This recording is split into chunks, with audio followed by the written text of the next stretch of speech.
दाजी ती काय बोलली माहिती का? दीक्षा काय बोलली माहिती का? म्हणी मला सवय म्हणी, आमची ते किचन आहे म्हणी, इकडंच नळ आहे म्हणी, आणि मी लगेच झाली तर करते म्हणी पटापट पटापट म्हणी.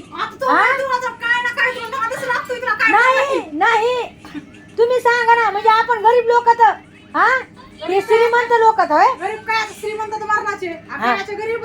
हा का हे श्रीमंत लोक. आणि काय बोलते माहिती का? भांडण म्हणे इथं खड्डे म्हणी. आता बघा हे खड्डे का सांगा, आम्ही रोज स्वयंपाक करतो तर बोलते खड्डे म्हणी इथं मला बसता येत नाही. हा तिच्या वजनामुळे पुरा टेब हे करून तोडून टाकलाय बघा. हा बघा हे बघा पाट बघा कसं झालाय बघा, पूर्ण पाट तोडून टाकलाय. हा असं असतंय करा होय दीक्षाताई? तुम्ही आमचा पाट का बरं तोडलाय? का तोडलाय तुम्ही आमचा पाट होय? हा तुमचा पाठ खाली चपटाला मग मी काय करू म्हणती खडे खडे म्हणते बघा हे पाट तोडून टाकलाय. असं असतंय का? हा एवढं वज आहे. मग पूर्ण पाट तोडून टाकलाय. अगं ते खड्डा झाले पाठ आणि ते खाली खड्ड आणि ते पाठ खड्डा आणि मग एका मला बसली नसेल मला बसता येणार नाही, टाकता येणार नाही, टाकलं कसं तरी.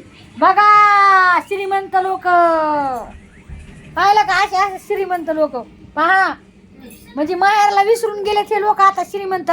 आता किचन वाटा आहे, किचन आहे चांगलं, आता बा माहेरचं चांगलं नाही आता. हा असं असतंय कराव, असं असतंय काय म्हणायचं काय नाही. अगं बाय पाट पडला.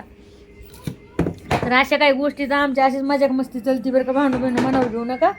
फक्त म्हणजे असं आम्ही मजाक मस्ती करीत राहत होतो, असं नाही बरं का. चला मग टाका इकडला इथे टाकायची ना बिर्याणी. बघा त्याच्यात हळद नाही टाकायची का दीक्षा ताई? टाकली हळद. टाकली का? पाणी तुम्हाला नाही वाटत कमी पडणार आहे म्हणून? नाही शिजत ना तांदूळ शिजतील का?